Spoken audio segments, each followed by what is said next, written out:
Nagsimula ito na hinamon siya ng barkada niya. Hinalikan niya ang isang dalaga doon. Nagkalit man liligaw niya at nakipag-away siya. Napuruhan niya ito at siya idinimanda ng nabigong pagpatay. Nagbayad pa siya ng malaking halaga sa abogadong ipagtatanggol.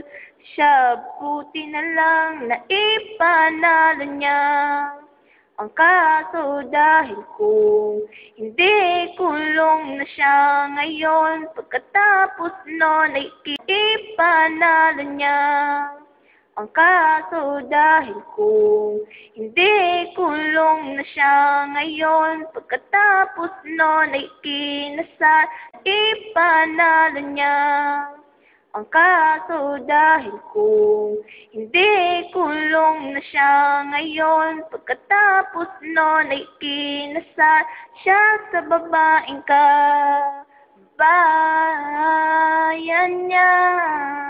Masaya silang dalawa, nabuhay sila ng puno ng pag-asa. Pagkatapos nun ikisal sa babaeng kababayan niya. Masaya silang dalawang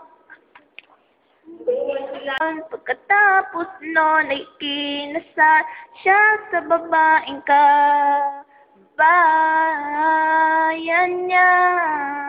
Masaya silang dalawa, nabuhay sila ng puno ng pag-asa. Pagkatapos nun ikisal sa babaeng kababayan niya. Masaya silang dalawang